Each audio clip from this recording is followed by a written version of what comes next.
Okay, ready to dive into a company that's practically everywhere. Hmm. You use their products every single day, probably without even realizing it. We're talking about Procter& Gamble, Yeah. the folks behind like that orange bottle of Dawn dish soap or the blue swirl of Tide detergent. It's wild, right? P&G is this massive company, but they're kind of invisible at the same time. Think about it. They have a product in pretty much every room of your house, but you never really start to think about how huge they are. Seriously, they're like this silent giant, just quietly dominating the consumer goods world.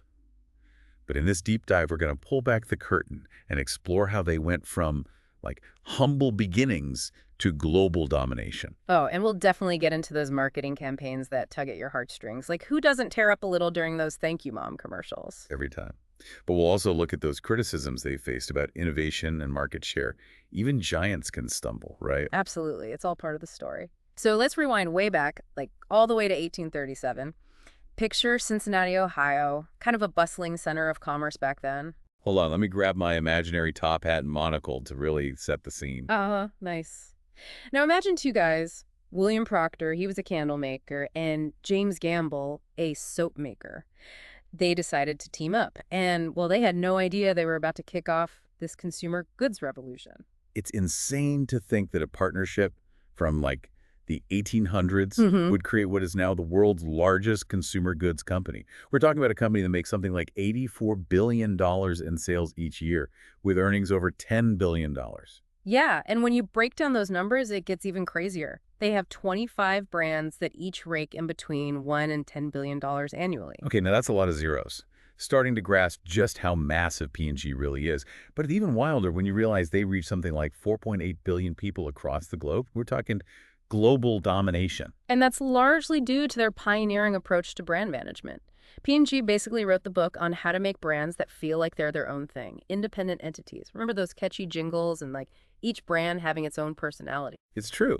Instead of just seeing like a cleaning product, you start to see it as a trusted friend or something. Yeah. Exactly, and it worked brilliantly. P&G became this silent giant, influencing what you buy without you even realizing it. Okay, let's have some fun. I'm going to list some brands.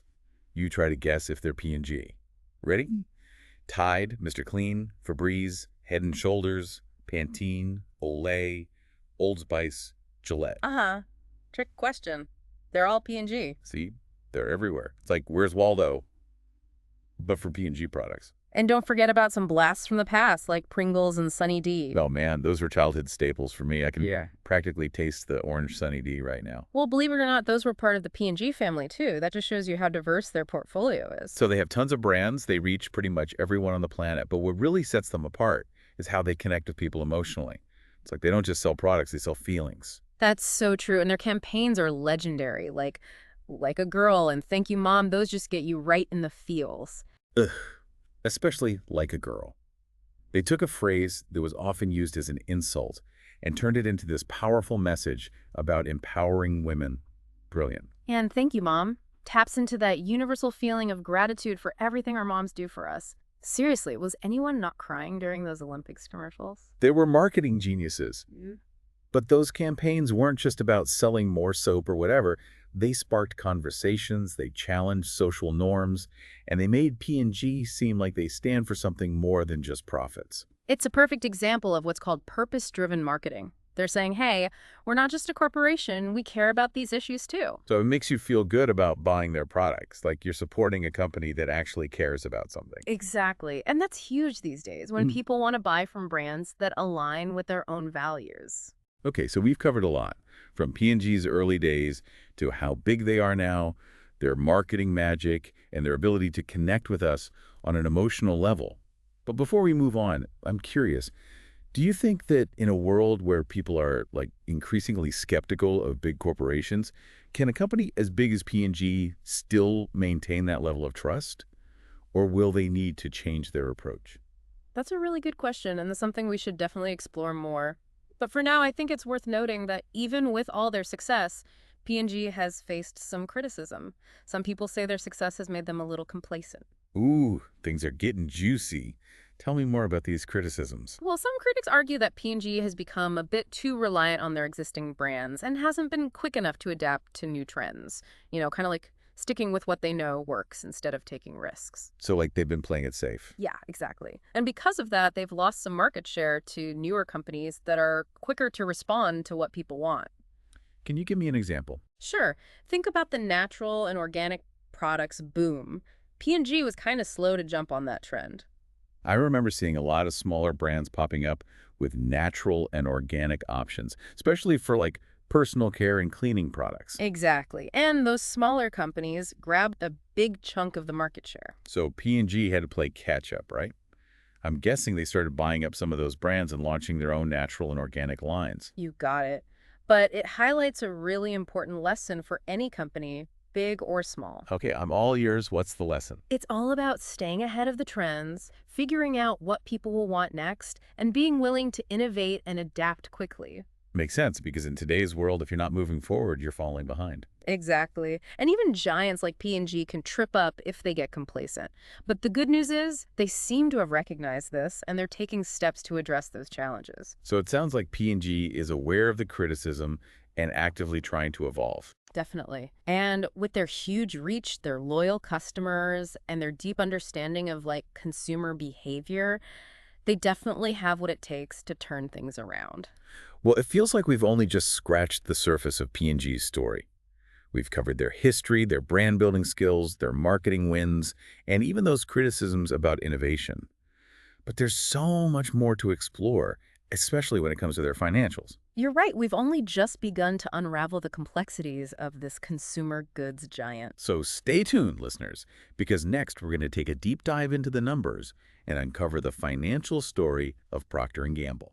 All right, welcome back to our deep dive into the fascinating world of Procter & Gamble. We've covered a lot of ground already, their history, their brand power, their marketing wins, and even some of the criticism about, innovation.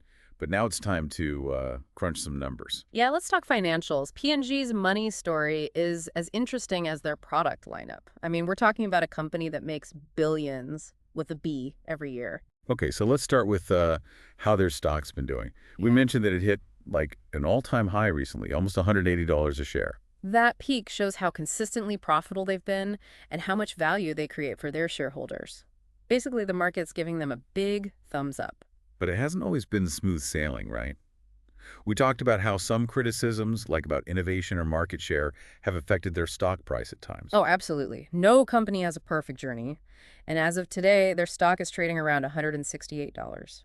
So a bit of a dip, but how big of a deal is that really? Shouldn't we look at these changes, in the context of their overall financial performance? You're spot on. It's like zooming out on a graph. You see those little ups and downs, but the overall trend might still be going up. So how do we understand that long-term trend for P&G? Where do we even start? Well, their annual reports are a great place to begin. We can look at their balance sheet and other financial indicators to get a sense of their financial health. Okay, so let's crack open their 2023 annual report. Anything stand out to you? Their net sales were a strong $82 billion, a 2% increase from the previous year. But even more impressive is their organic sales growth, which hit 7%. Hold on. For those of us who aren't financial experts, can you explain organic sales growth? Sure. It basically measures sales growth without factoring in acquisitions, divestitures, or currency changes. It gives you a clearer picture of how their core businesses are doing. So it's like seeing how their existing brands are performing, cutting through the noise. Exactly. And that 7% growth is a good sign that their core brands are still doing well, even with those criticisms we talked about. Sounds like they're delivering solid results despite some headwinds. Yeah. What other numbers jumped out at you? Their core earnings per share, which measures profitability, also grew by a steady 2%. That tells us they're maintaining profit margins, even in a potentially tricky economic environment. So growing sales, keeping profits steady, seems like a healthy business so far. What else is there to consider? Their operating cash flow was another impressive number, hitting a whopping $16.8 billion. Wow, that's a lot of cash. What does that say about their overall financial health? It means they're a healthy and efficient business. They're generating more than enough cash to cover their operating expenses and still have plenty left over to invest in growth. So they're keeping the lights on and the products moving, but they also have the financial muscle to innovate, expand into new markets, stay ahead of the game. Exactly. And talking about innovation, their annual report also emphasized their commitment to research and development. Makes sense. We were just talking about how P&G needs to step up their innovation game.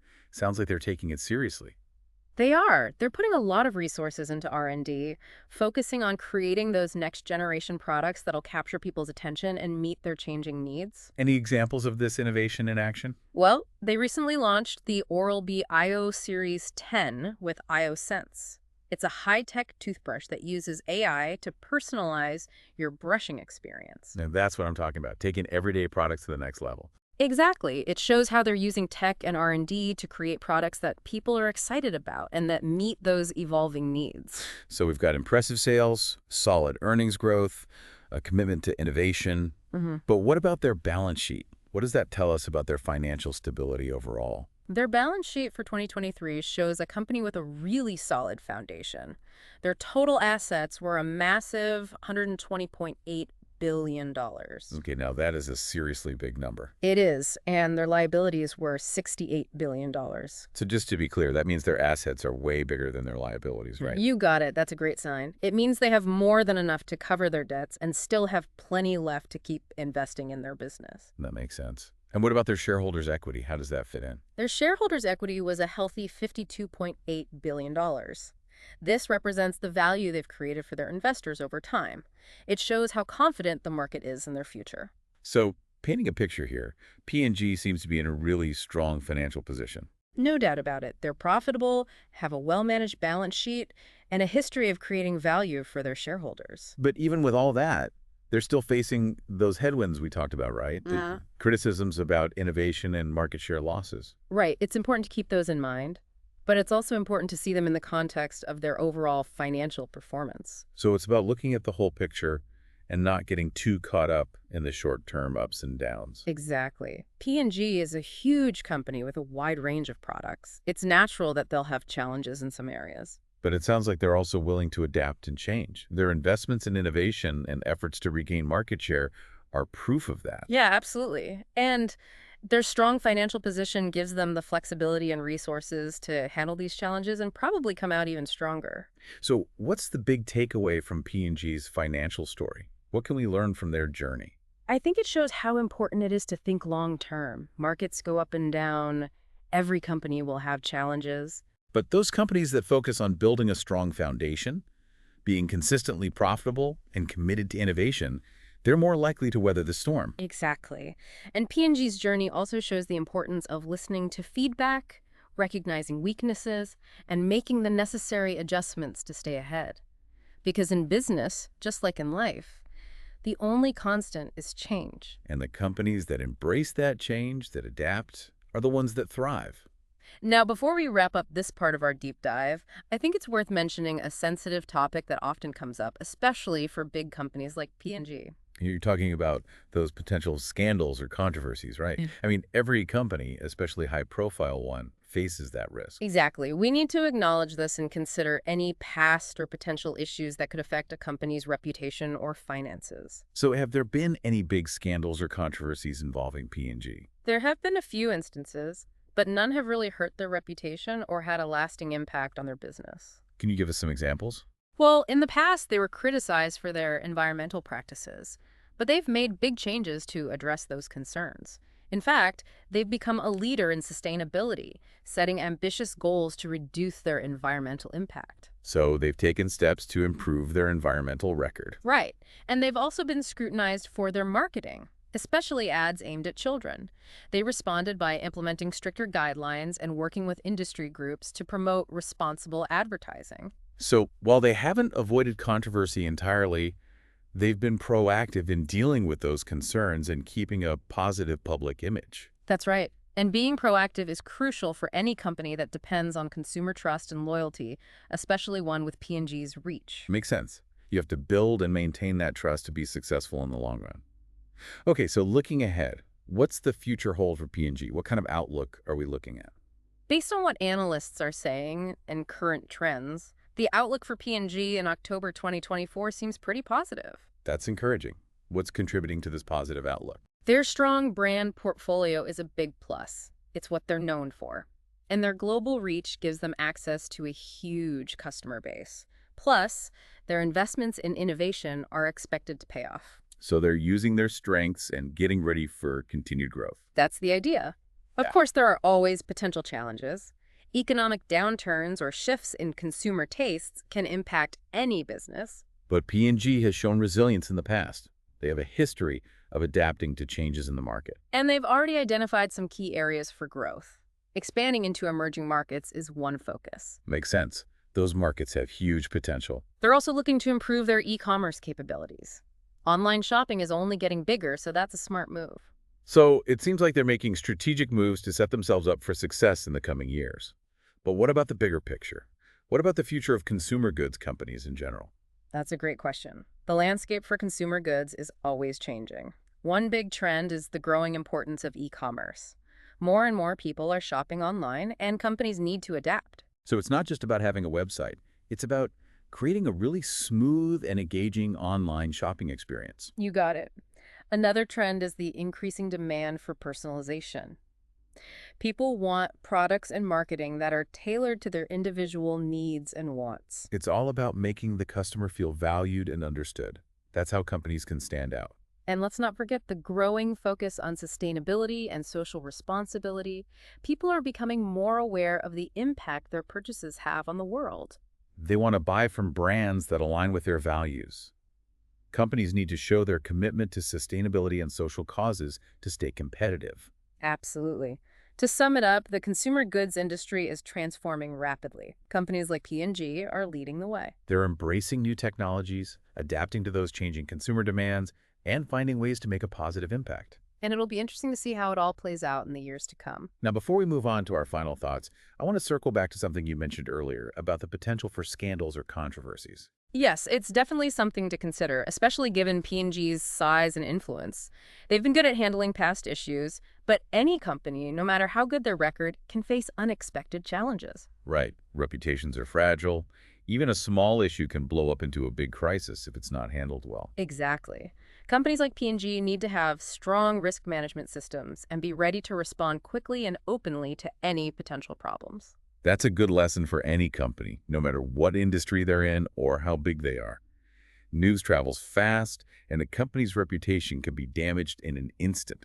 It's not just about what you do, but how you handle those inevitable challenges that come up. That can make all the difference. Well said. Okay, as we head into the final part of our deep dive, I want to shift our focus to the bigger implications of P&G's story. What can we learn from their journey that applies to other businesses, to investors, even to our own lives? P&G's story is a testament to the power of a long-term vision, being adaptable, and a commitment to innovation. They've had their share of challenges, but they've always found ways to evolve and stay ahead. It's inspiring to see how they've done it. Their success reminds us that while short-term wins are important, it's the companies that build a sustainable foundation that ultimately achieve lasting success. And for investors, P&G's story shows how important it is to do your research, understand a company's basics, and be patient. The market can be unpredictable, but companies with strong track records of profits and growth tend to do well in the long run. On a personal level, I think P&G's story shows us that we all have the power to create something meaningful and impactful. It all starts with an idea, a vision, and the drive to make it happen. Just like P&G went from a small soap and candle company to a global giant, we can achieve great things if we set our minds to it.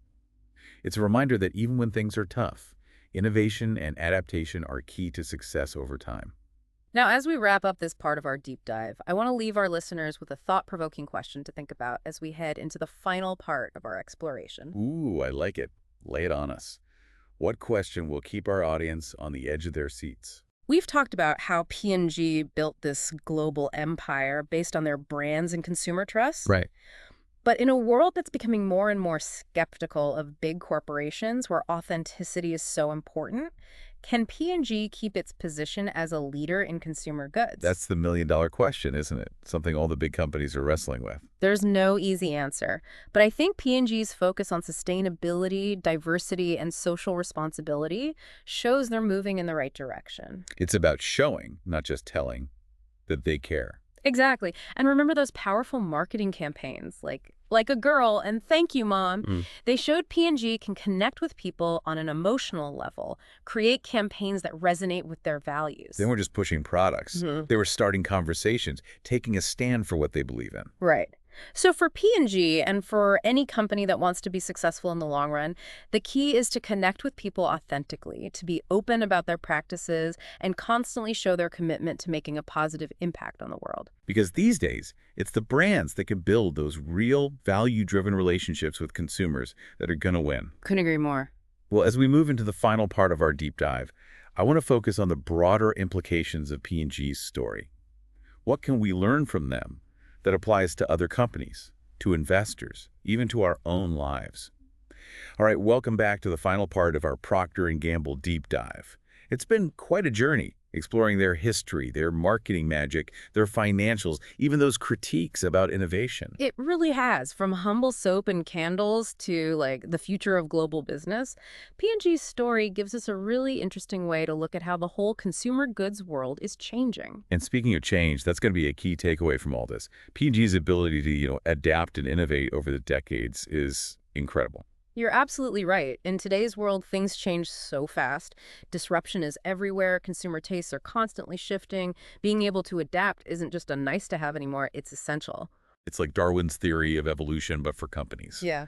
Only the ones that can evolve and adapt survive. Exactly. And P&G has consistently shown they can do that.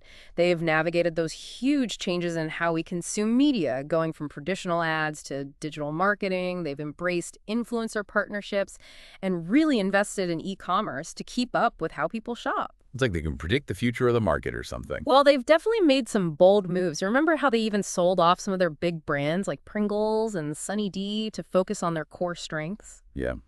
It takes guts to let go of something familiar, even if it's for the best in the long run. It does. Sometimes you have to prune a few branches to let the whole tree grow stronger. And it's not just about reacting to pressure from the outside. It's about creating a culture of innovation inside the company, too. That's a crucial point. Even though P&G has a long history of innovation, they've also been criticized for, depending too much on their established brands and not keeping up with some newer trends as quickly. But like we've seen, they're taking steps to fix that. They're investing in R&D, acquiring startups, encouraging a more entrepreneurial spirit within their teams. It's all about creating an environment where new ideas can flourish, where people feel comfortable taking risks, and where, even failures are seen as opportunities to learn. Because these days, if you're not moving forward, you're falling behind. Exactly. The companies that aren't constantly innovating are the ones that are most likely to get disrupted. So we've talked about P&G's ability to adapt and their focus on innovation. But I think there's another big piece of their story that we should talk more about. I'm all ears. What are you thinking? The changing relationship between brands and consumers. We touched on it before, but it's worth a deeper look. People are bombarded with marketing messages everywhere they turn. It's a constant fight for attention and loyalty. Consumers are getting a lot more selective about which brands they choose to support. Yeah, it's not just about finding a product that works anymore. People want brands that align with their values, brands with authentic stories, brands that are making a positive difference in the world. And this is where P&G has both a big challenge and a huge opportunity. How so? Well, they've built this global empire on brand recognition and trust, but can they keep that trust in a time when people really value transparency and authenticity? That's the big question, isn't it? Yeah. Every major company is trying to figure that out. There's no easy answer, but I think their focus on sustainability, diversity, and social responsibility shows they're moving in the right direction. It's about action speaking louder than words. We're right. And remember those powerful marketing campaigns, like a girl and thank you, Mom? Those showed that P&G can connect with people on an emotional level, create campaigns that really resonate with their values. They weren't just selling stuff. They were starting important conversations, showing what they believed in. Exactly. So for P&G and any company that wants to be successful long-term, the key is to make those genuine connections with people, be transparent about what they do, and consistently show their commitment to doing good in the world. Because in today's world, the brands that can build those strong relationships with consumers, those are the ones that are going to win. Couldn't agree more. So, as we wrap up our deep dive into Procter & Gamble, what are some key takeaways you think our listeners should remember? I think P&G shows us that even for companies that seem like they have it all figured out, success is never guaranteed. It takes constant adaptation, a drive to innovate, and building real connections with customers. They've shown us that even giants can face challenges, But with the right approach and a willingness to change, they can overcome those hurdles and come out stronger. And their story really highlights the importance of aligning your brand with the values of your customers. People aren't just looking for products anymore, they're looking for brands that reflect what they believe in and what they want to see in the world. So next time you grab that bottle of Tide or that tube of Crest, remember that there's a whole story behind those everyday products. A story that has valuable lessons for businesses, for investors, and for anyone who wants to understand how the global marketplace is changing. Thanks for joining us on this deep dive into the world of Procter & Gamble. It's been great exploring this iconic company with you. Until next time, keep learning, keep asking questions, and keep diving deep into the stories that shape our world.